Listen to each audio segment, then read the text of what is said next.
They said my house smelled of failure. They said it loud enough for the neighbors to hear. Amanda stood in the doorway with 2 suitcases at her feet, her voice flat as if she were reading a sentence she had rehearsed. Raphael dragged a 3rd bag behind him, eyes glancing around the little living room as if searching for anything that could embarrass him. The clock on the wall ticked slow, the sewing machine in the corner was covered like a guilty thing, and the framed photograph of my late husband and me lay face down on the floor, its glass spiderwebbed.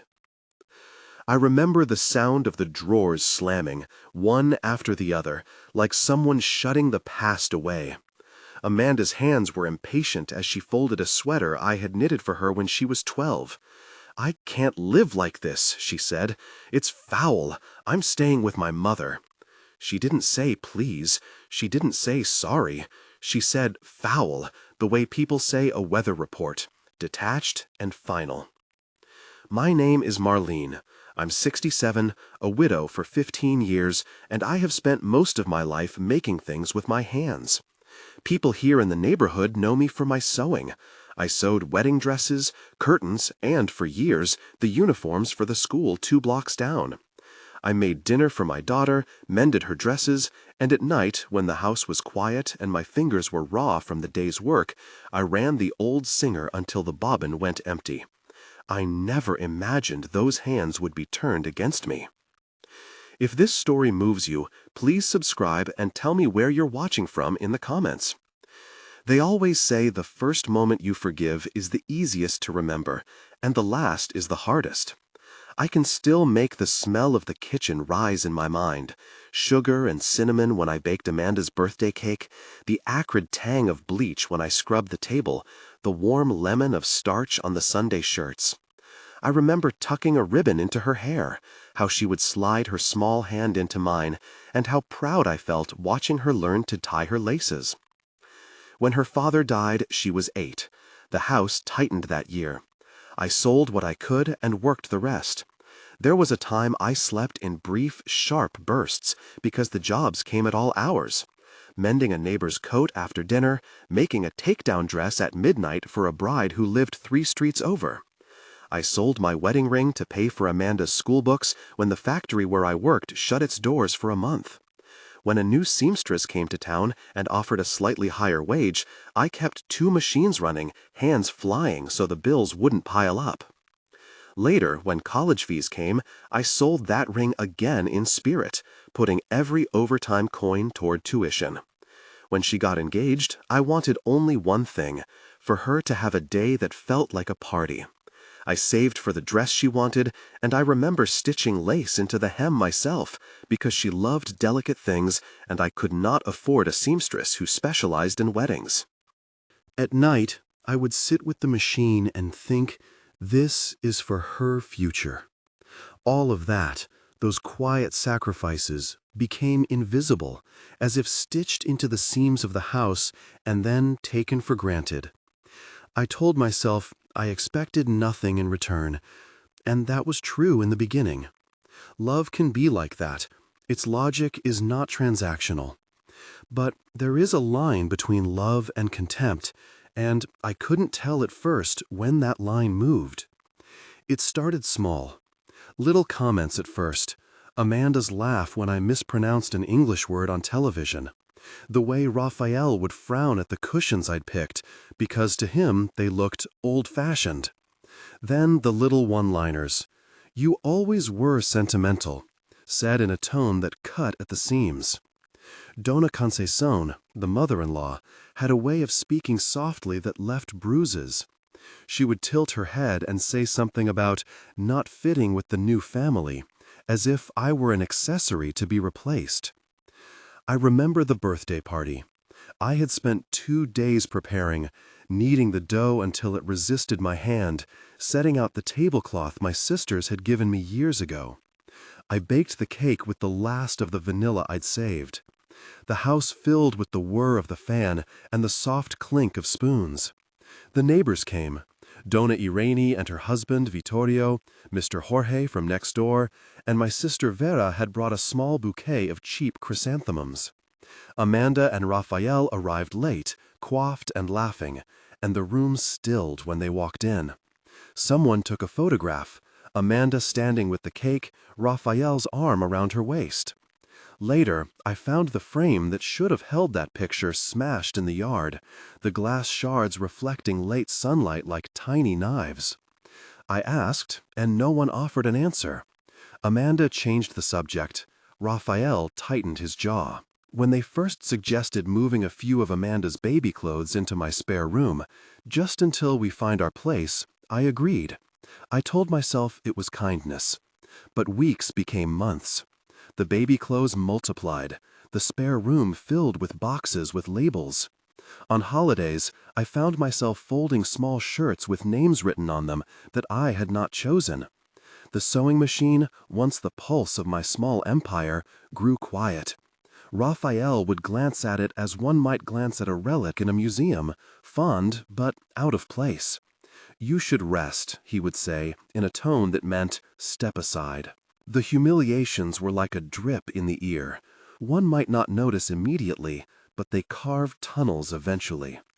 At the supermarket, Amanda would speak to me from across the aisle, as if I were someone she had hired to carry bags. At church, Dona Conceição would offer me a plate and slide it across as if I were a servant.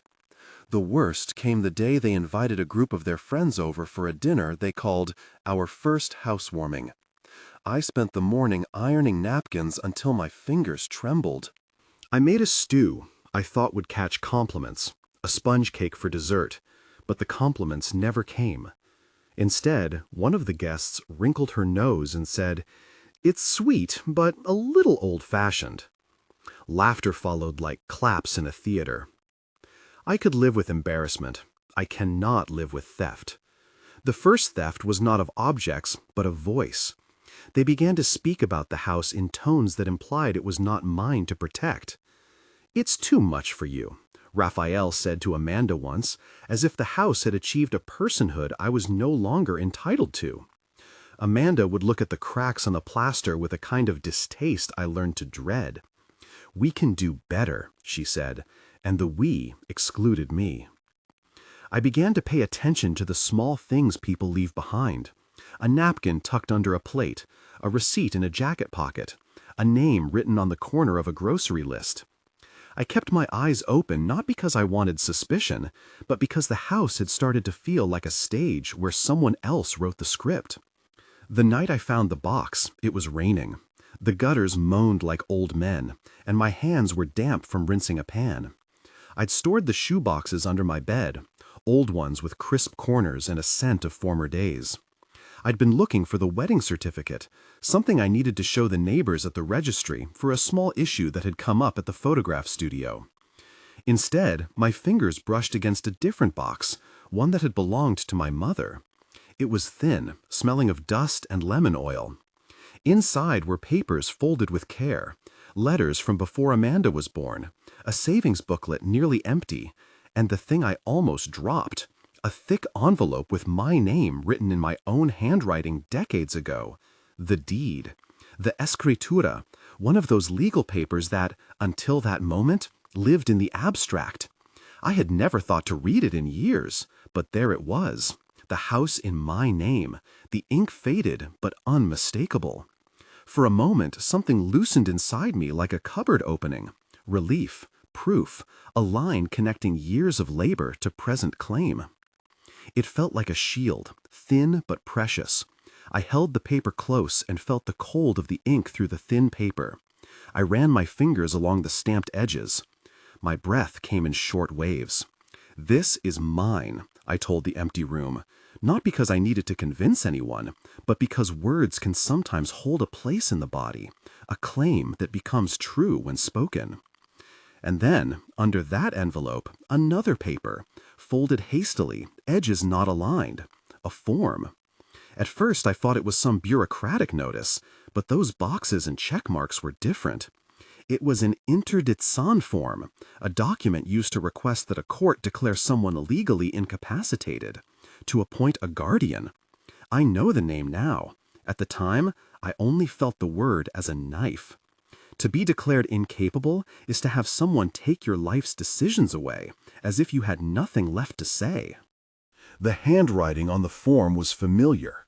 No, not the letters themselves so much as a slant, an impatient R that hooked like a fishhook, the way that T's stabbed through with anger.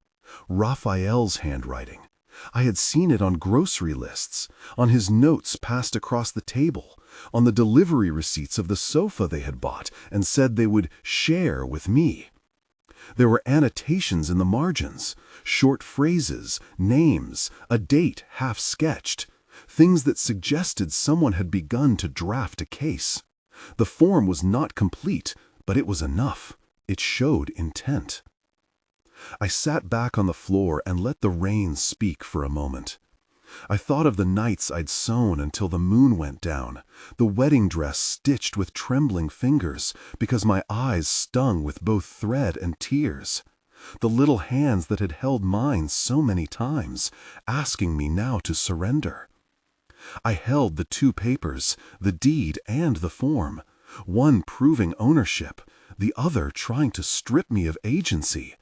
It felt obscene, like a thief putting down a bill in front of the owner and insisting it was their money. I did not scream. I had learned through a long life that panic makes people small and decisions fuzzy. Instead, I called Vera. She arrived within the hour, with her broad hands and the kind of face that never allowed for melodrama. She sat on my little couch with the knees close together and read the papers as if they were funeral notices. "They're planning to declare you incapable," she said, the words measured, practical. "Look at the handwriting. Raphael would write that way when he wants a thing done." We went over the papers again. Nusa from church stopped by with a plate of warm cookies when she heard I was upset. She held my hand and told me not to be alone. In the afternoons, neighbors drifted in. Dona Irene, who liked to gossip but had a good heart. Sir Georges from the corner, who remembered my husband's laugh. They sat in my living room and said simple things. "We saw how they treated you," as if the room might be repaired by witnesses. Still, words from friends are not the same as a legal map. I needed someone who could read the marks on the paper and translate them into law. Vera insisted on Dr. Henrique. "He helped father once," she said, as if recommending a recipe. "He knows how to be steady." I had seen Dr. Henrique around town, an older man with a stern brow who wore suits like armor but smiled kindly when he spoke to the shopkeepers. People said he had a quiet honesty. That afternoon, with the rain softening at the edges, I made the call.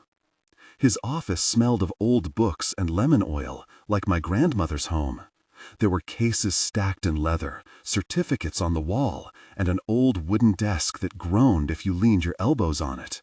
He lifted his glasses when I put the papers down in front of him and read with a patience like a surgeon. At first, he only moved his fingers along the lines. Then he sat back and pinched the bridge of his nose.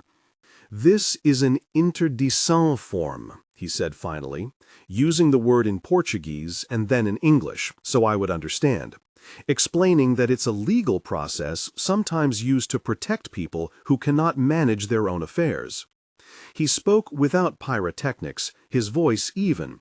But what is here is not a neutral document. It's a draft. It has annotations that suggest someone has begun to prepare a case. I watched him as if I were watching the sky for a storm. He turned the page slowly, his crow's feet deepening with concentration. "There are handwriting similarities with the notes you've shown me before," he continued. "This is not conclusive as a signature on its own, but it's enough to raise concern.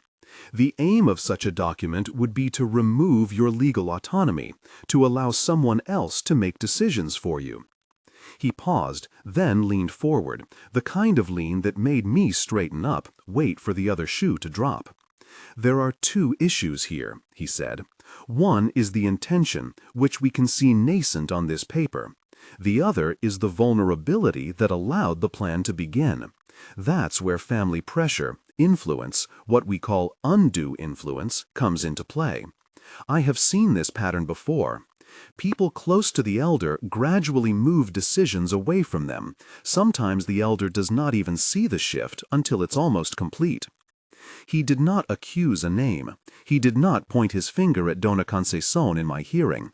He was careful because the law is a cage of careful things, and because accusations without proof become dangerous. Instead, he asked questions that had a way of revealing the room's temperature. How long had Raphael been bringing friends? When did Amanda start speaking about the house as something to improve rather than a home to share? Did I ever sign anything lately? Had anyone pressured me to see a doctor I did not choose? The questions were gentle but made my stomach tighten. As I answered, memory after memory clicked into place. An offhand comment here, a request to help with paperwork there. I realized how much of the campaign had been quiet, how much had been explained away as concern. "The deed," he said, tapping the escritura with the end of a pencil, "this proves ownership on its face. That is your inmost right to the property. But the interdicción, if filed, is a tool. It can be misused. We have to act quickly to prevent a harm that could, if they succeeded, last for years. Not as revenge, but to preserve the life you built." I felt something like steadiness rise in me then, cold, sure. It is one thing to be surprised, another to be armed with the shape of the danger. I thought of all the nights I had sat with the sewing machine and told myself I had done enough for my daughter.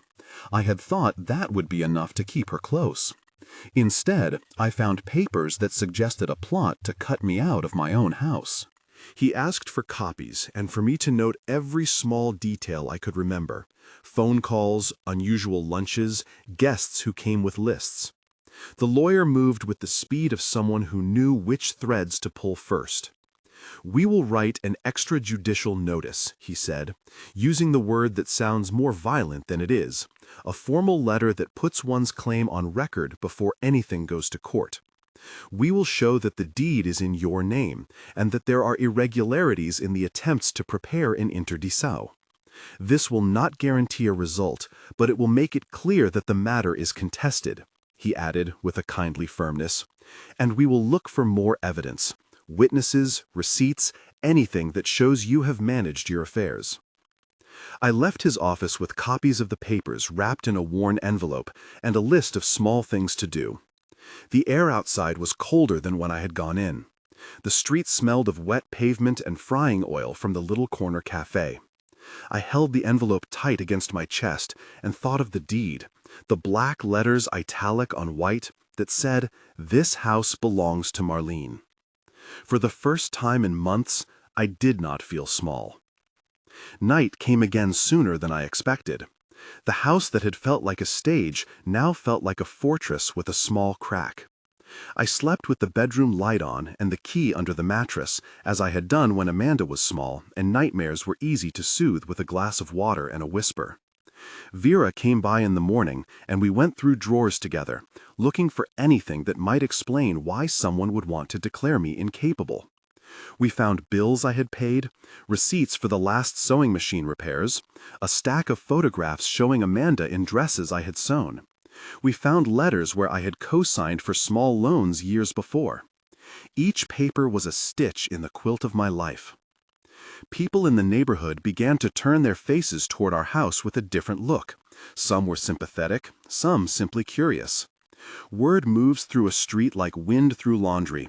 It lifts and carries and stains what it touches. Donna Irene stopped me by the bakery and said, "You shouldn't be alone in this," as if the statement alone could make a difference. Mrs. Teresa from across the lane brought a casserole, tucked into my hand with a look of fierce affection. Even Seu Jorge, who seldom spoke unless the issue concerned his garden, came by to offer to watch the house for odd hours. There was a small triumph in solidarity. People I had waved to for years suddenly became witnesses to a story that involved me in a way I did not choose. Some offered practical advice. Put your bills in a safe, register your important papers. Some offered anger on my behalf, and I let them hold that anger like a torch for a while. Amanda called twice. The first time she asked cautiously if I was all right. I told her nothing and asked why she was moving. She said, "For comfort, for us." The second call came after we had been to the lawyer. Her voice this time was guarded, as if she were wrapping a message in tissue. "Mama," she said finally, "I don't want trouble. We just want what's best." I felt something in my throat, neither anger nor pity exactly, but a sorrow so large it sounded like a hole. There are moments when I think back and try to place the exact turn where affection slid into doubt. Was it the arrival of the new sofa they ordered with a storefront name in big letters? Was it the day Raphael offered to modernize the house and painted over the wallpaper my mother had chosen? These things are not singular. They are 100 small adjustments until a body feels wrong inside its own skin. The week after the lawyer, someone posted a photo of my garden on the neighborhood chat with a comment. "Marlene's place still has life." It was a small act of kindness, but it felt like a protest. I taped a copy of the deed inside a little drawer where I kept my most used needles. I started renewing customers again, slowly. Word of mouth among the women who needed hems mended, modest wedding touches sewn by slow hands that knew the language of fabric. It was not a windfall, it was a thread that could be followed.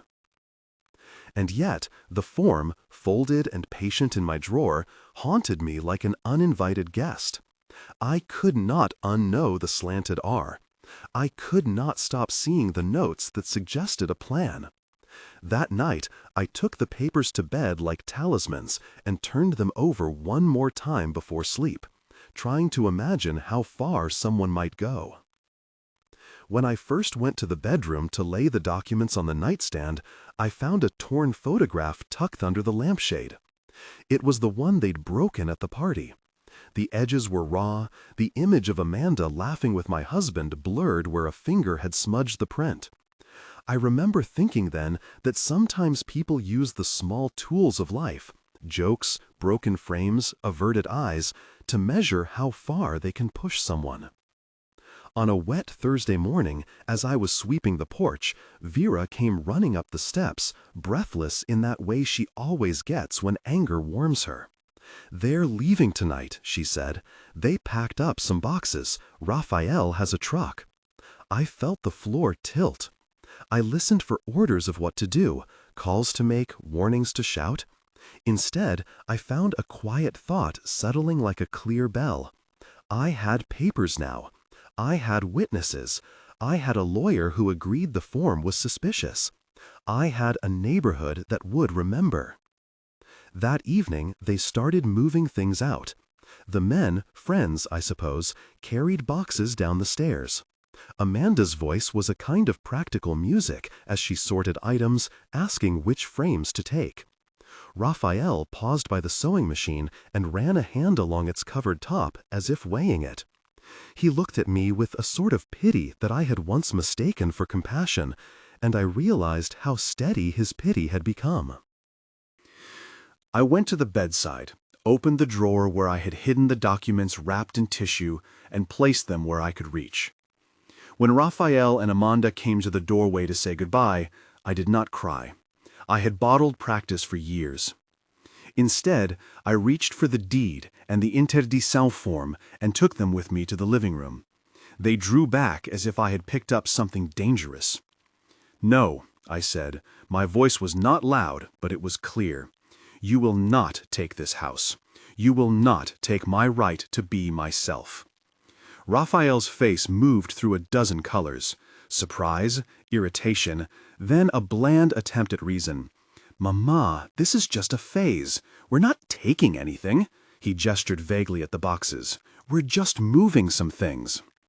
Amanda's eyes filled, but she blinked them away as if embarrassed by them. "It's going to be fine," she said to me, as if she were telling a child not to fret. I had thought of many confrontations.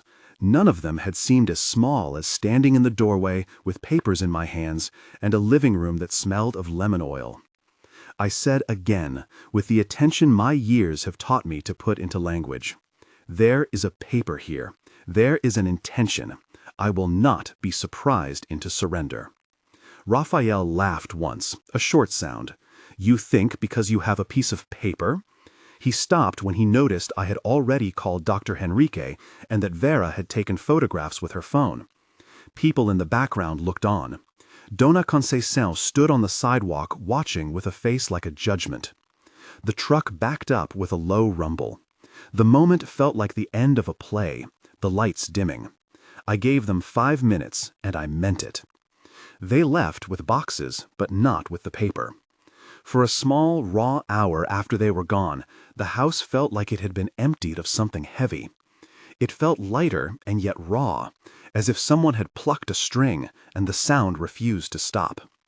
I walked the rooms, touching the edges of chairs, feeling for the grooves where they had worn their names. Vera sat with me, and we drank coffee, and did not force the jokes. Silence did the work of words. But the war was not over. The papers were not proof enough to end a fight, only the first weapons. I had to gather more, witnesses, records, anything that showed I had managed my affairs.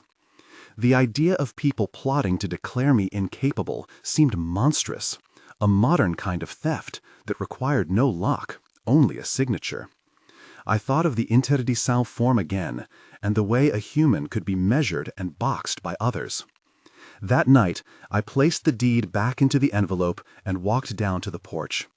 The air tasted like rain and something else, possibility. I knew the days ahead would require more than stubbornness. They would require patience, strategy, and a clear voice. I took the photos I had made, the torn frame, the letters, and laid them out on the kitchen table in a way that made sense to me, a map. Each thing showed a path that led to the form. When Amanda returned weeks later to ask for a reconciliation that smelled of convenience, "We can fix this, Mama, come now."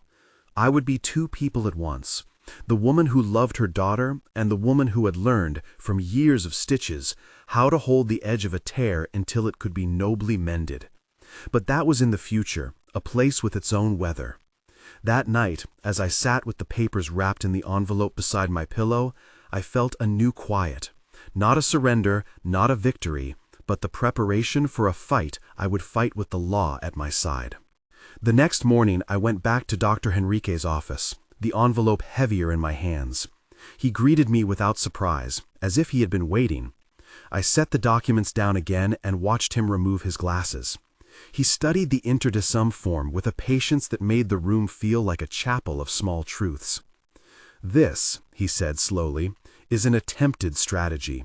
It needs proof to carry it forward, but it also needs a starting point. Whoever drafted this wants to set a narrative that you cannot manage alone." He looked up then, and the expression on his face changed, just a fraction, a tightening that pulled the skin at his temples. "I've seen this pattern," he added quietly, "and I've seen it used to take houses, to take control." I leaned forward. "Who would do that?" I asked. The room seemed to hold its breath. He placed his pen down and steepled his fingers. "There are marks that suggest Raphael prepared parts of this form," he said carefully, as if naming the author without writing his name would make it less heavy. "There are inscriptions and notes in the margin similar to his hand, and there are indications that someone close, someone who benefits from this shift, has been the constant whisper in the ear." He did not say the name, he said the role. I caught myself wanting him to say more, to point a finger and shout that I had been wronged by a particular person, but I knew the law's work is often quiet and precise. He had used the right phrase, evidence suggests. He had drawn a map of motive and means without turning it into a horror story. He pushed the papers back toward me. "We will prepare an extrajudicial notice," he said. "We will ask for witnesses. We will document what you tell me now in a way that is credible to a court, and we will do it swiftly." Then, he added softer, "You did nothing wrong by trusting your family. That is not a crime. But trust can be used. We will protect you from that."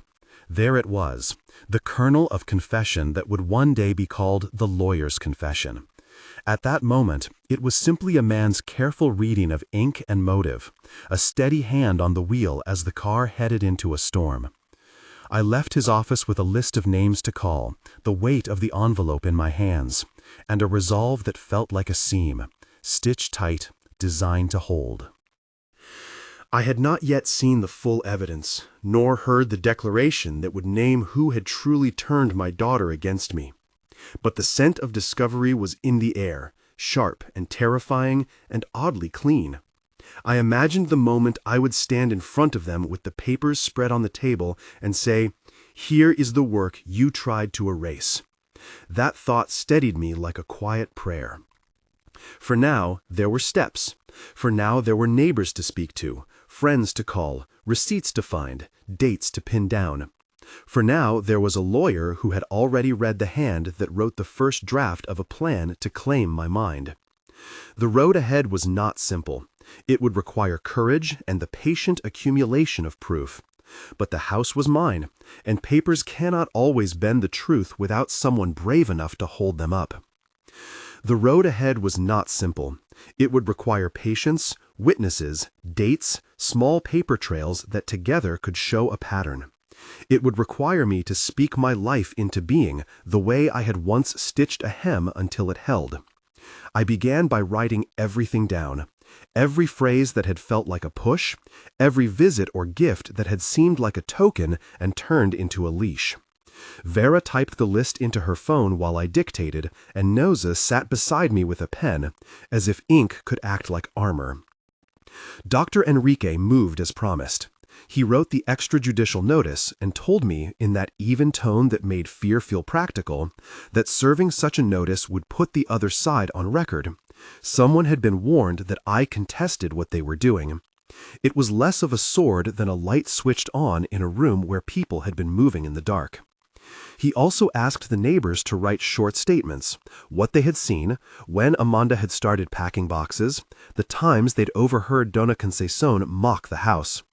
I felt odd asking people to attest to things about my own family, but the neighborhood answered, really answered. Dona Irene wrote that she had once heard Rafael tell Amanda, in front of her and her husband, that Mama can't keep up with modern life. It's easier if we manage things. Mrs. Teresa remembered the day Rafael had come with a notepad while I mended a hem and asked pointed questions about my bank statements. So Jorge recalled that on a hot afternoon he had seen Rafael and Dona Conceição talking on my stoop in low voices, and that Rafael had taken measurements of the doorframe as if planning changes. These were small shards, but together they formed a pattern that was not accidental. Dr. Henrique explained all of this without melodrama. He put the papers in order, added these witness statements, and sent a clear letter to Rafael and Amanda, first through registered mail, then by hand when he had to. The registered letter asked them to stop any attempt to file an interdiction and demanded a meeting to discuss the matter. It was a formal thing, awkward and legal, but it made an ordinary demand. Do not proceed without discussion. They did not answer the first letter. They answered the second, but only to say they had concerns about my well-being, and that they thought mediation would be best.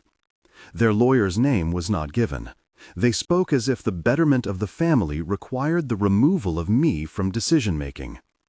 I remember the sting of reading that. Not an argument about property, but a suggestion I might be less than myself. When finally Amanda agreed to come by, this time accompanied by Rafael, it was with a look that suggested she believed she was doing me a kindness. They arrived in the late afternoon, the kind of light that softens faces and makes truth harder to see. I had asked Dr. Henrique to be present. Vera sat on the other side of the room with her knees together, her thumbs knotted in the way she does when she's steadying herself. Nusa and Dona Irene were there too, quietly, not as audience, but as witnesses. Amanda's face was pale. She did not meet my eyes at first. "Mama," she began, "we just want what's best. We love you." The words were as familiar as they had ever been.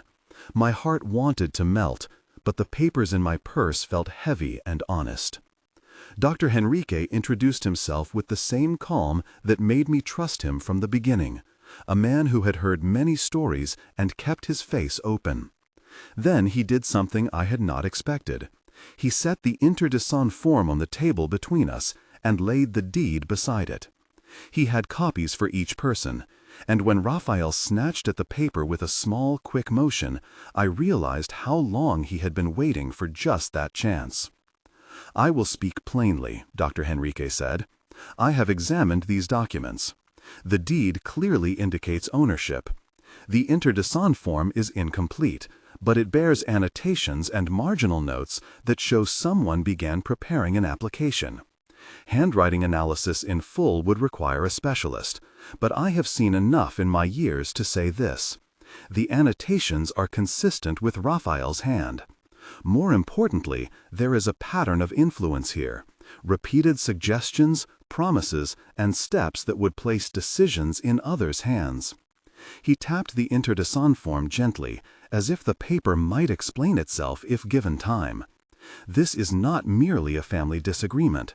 This is a strategy that, if allowed to continue, could remove your autonomy." Amanda's mouth opened, closed, as if she were searching for a script she had already rehearsed. "But," she started, "you're exaggerating." Her hand found Raphael's sleeve. Raphael, for his part, tried to say respectful things about care and security. It was all the language of protection, of people who want to claim authority under the name of safety. "It is not an exaggeration," Dr. Henrique answered. "I will not accuse anyone on the basis of conjecture, but there is direct evidence of a draft and of a plan." Handwriting similarities point to Raphael. Witness statements point to repeated attempts to reframe the house as a problem you cannot manage. That, in this context, is what the law calls undue influence. He looked at Amanda then, not as an adversary, but as someone in the middle of a current. "Amanda," he said, "people who are close to elders can be led to think they are helping by taking decisions. But help that removes choice is not help, it is control. The evidence suggests that someone, perhaps Raphael, acting with encouragement or pressure from outside, began this process. That is what we must stop." He did not say Donna Concesion's name. He did not need to. His words drew the line through the soft space where influence had been hiding. For a moment, the room held only the hush of a man's voice and my own breath. Then Raphael rose, as if propelled, and began to speak in a low, angry voice. "You have no right to call my intentions criminal," he said. "We were worried. She forgets things. We asked a doctor. It's for her good." I felt a lift of sorrow ripple through me. How odd, I thought, that concern can look so much like accusation. How odd that the same hands that once folded my shirts could now be used to push me out of my home. I looked at Amanda. Her eyes were red at the rims, but there was a steadiness there I had not seen in months. She spoke then, and her voice trembled with something like regret or determination, perhaps both. "Mama, I thought," she faltered, "we were helping." She looked at Raphael and then at Dr. Henrique. "If there's a form, it's because we were worried." Dr. Henrique did not soften. He only turned a page and pointed to a note in the margin, an unfinished sentence that read like a plan. "This document, in its present form, shows intent. Intent is not the same as guilt, but it is the seed. What matters now is what happens when intent meets action. I can and will show, if necessary, that there was an attempt to shift control. That attempt can be stopped. That is the legal fact. The human fact is this: if you were acting in good faith, the proper path is dialogue and respect for Marlene's autonomy. If there was pressure or benefit from a third party, someone who frequently suggested changes or who would profit from that shift, then we need to understand that influence." He looked at Donna Concesion only long enough to register her presence on the sidewalk. He did not name her. Instead, he put the papers before them again and folded his hands. "I am not here to make a spectacle," he added, "but I have an obligation to say what the documents indicate. Raphael prepared a draft, and there is evidence of an orchestrated approach. The law protects people from this. We will file the record that this attempt was raised. And more importantly, outside of court, we ask that you stop any further actions that could be interpreted as trying to remove Ms. Marlene's capacity." There was a long silence. The truck outside seemed suddenly louder, as if the city held its breath. Amanda's face collapsed into something that looked like shame. I felt pity then, a complicated warmth that did not undo what had been done, but softened the edges of hate. It was possible she had been convinced, pressured, persuaded, convinced that she was doing right. We all want to be right, especially about the people we love. Raphael, though, did not look convinced. He leaned in, cupped his hands around his mouth, and said in a voice he probably thought private, but which the whole room heard, "You think you can scare us with paperwork?" That sentence made the room ring like metal. "This is not about scaring anyone," Dr. Henrique answered. "This is about establishing boundaries. When one claims, 'I want what's best,' we must ask, who's best? We must protect autonomy." I rose slowly and took the deed in my hand. The paper felt like a small, bright thing. "You have 5 minutes," I said, and I did not mean the demand as a theatrical flourish. I meant the words the way I meant a stitch to hold fabric together, clear, measured, binding. "Take what is yours, pack what you must. But you will not take this house from me. You will not begin a process to declare me incapable while you use my things." Raphael scoffed. Amanda looked like she might crumble. For a moment, I imagined them staying, imagined how we might learn new ways to be a family with respect. But the look in Raphael's eyes told me the story would not be that one. He had come with an idea and was not ready to let it bend. They left with boxes and a final exchange that confused cruelty with conviction. Donna Conceição stood at the gate, lips thin, and watched them go. The truck drove away and left behind a silence that sounded like release. Vera and I closed the door carefully and turned the deadbolt.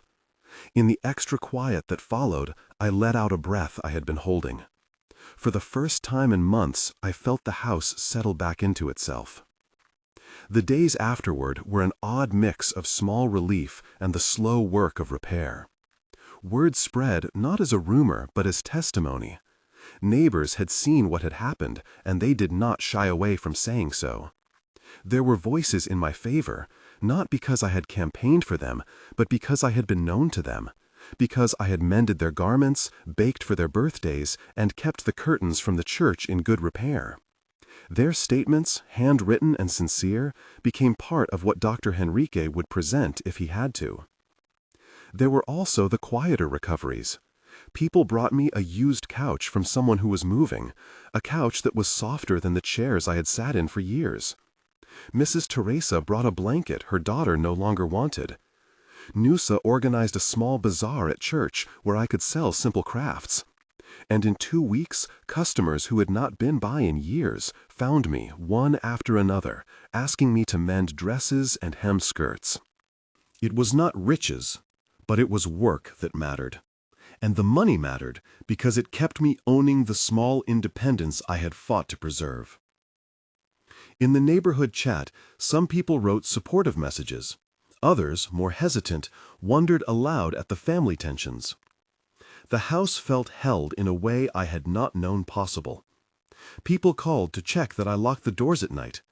Someone left flowers at my gate with a note, "We are with you." There is power in a few people choosing to stand with you. The steady rhythm of the sewing machine returned.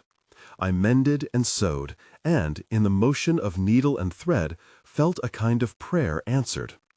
Months moved like that, a patchwork of small victories and ritual stomach turns when the phone would ring.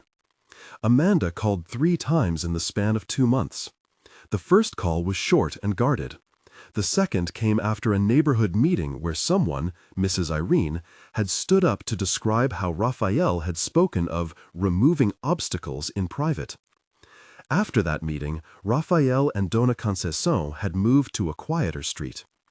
The third call came months later, and Amanda's voice on the line was not the same as the woman who had packed 2 suitcases. "Mama," she said, "can we talk?" There was trembling in her words, but no pleading. She asked to come by and speak in the kitchen, and I told her yes. When she arrived, she looked smaller than she used to, an effect of time or of seeing herself reflected in others' eyes, perhaps both. She came without Raphael. She came with an apology that had been shaped in slow hands. "I was wrong," she said simply. "I let them tell me what was best. I can see now that some things I thought were care were control." Her eyes filled, and she reached for my hands as if to test if I would pull them away. "I miss you." I listened. I wanted, as any mother would, to gather her into the same lap of acceptance I had always reserved for children. And yet those months had changed me. The woman who had once sewn until the machine's smoke curled in the air had learned that love without boundaries could be harmful. I had learned also that forgiveness is a labor, a mending that must be earned stitch by stitch. "I forgive you," I said, and the words were true, but I followed them with conditions that felt like a pattern. Visits at first, a limit on overnight stays, respect for my documents and space, and most important, no more attempts to remove my agency. If forgiveness is to be real, I told her, we need rules. We need time. We need to rebuild trust the same way you rebuild a seam, by patience and careful work. Amanda nodded. We spoke then of many small things, the photo frames that could be pieced back together, the recipe for the cake she had loved, the sound of the sewing machine. She told me about the pressure she had felt. I told her about the hollow of nights when the house felt like a stage. There were tears, and there was a quiet that felt like the mending had begun. We never spoke about some things. I did not want to hear the precise words that might place blame where legal proof was thin. I asked only that she understand the shape of what she had been part of, and that she be present in acts that rebuilt rather than eroded. She agreed to counseling, though she did not name the counselor. She agreed, too, that Raphael would not be part of the process as long as he could not speak about us with respect. Time has a way of changing the edges of pain. The first months after they left felt raw.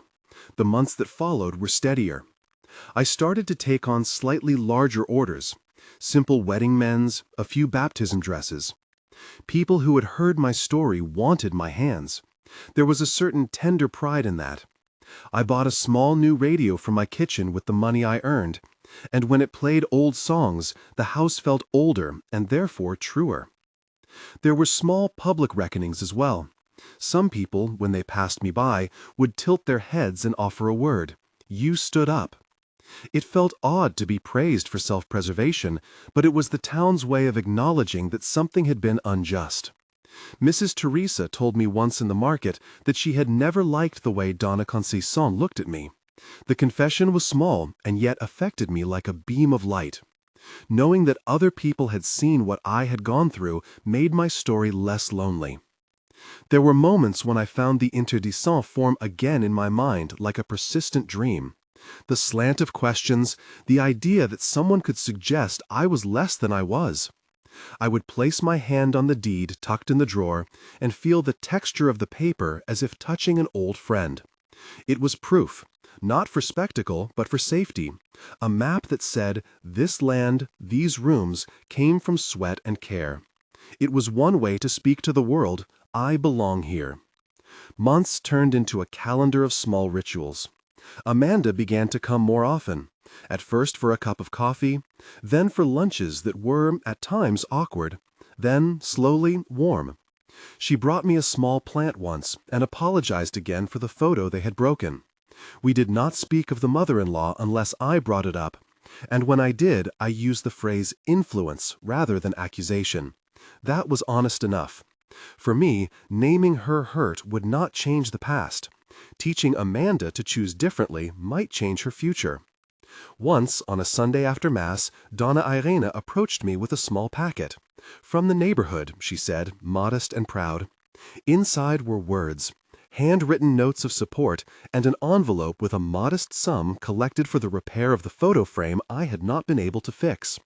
They wrote about dignity and about standing by our elders. I folded each note in my hands like a small blessing. Legally, the matter cooled. The extrajudicial notice had been served, and no further attempts to file an interdicent were made, at least none that I was aware of. Dr. Henrique kept the file close and told me in one of his gentle ways that sometimes merely showing the map of a person's life and the trail of small infringements is enough to deter a plan. He never promised me a court victory. He promised me effort, clarity, and quiet competence. That was more than I had before. We did not, in the end, force a public scandal. What I had wanted most, after the first hot flare of anger, was to be recognized, by the people I loved and by the law, as someone whose life deserved the same respect it had always received. I wanted my daughter to see that the path she had been walking had been lit by others who had their own interests. The lawyer's revelation, the careful, measured words about who had drafted the form and who had been whispering in my daughter's ear, acted like a mirror. Amanda looked into it and, for the first time in a long time, saw the reflection of choices that were not hers alone. When we finally sat down in the kitchen one afternoon, two women more or less equal in age now, one marked by the lines of motherhood, the other by the lines of learning, Amanda reached across and took my hand. "Can we start again?" she asked, not pretending nothing happened, but trying to repair it. I thought of the wedding dress I had sewn, of the night the machine hummed like a heartbeat, of the times I had given my last coin so she might learn.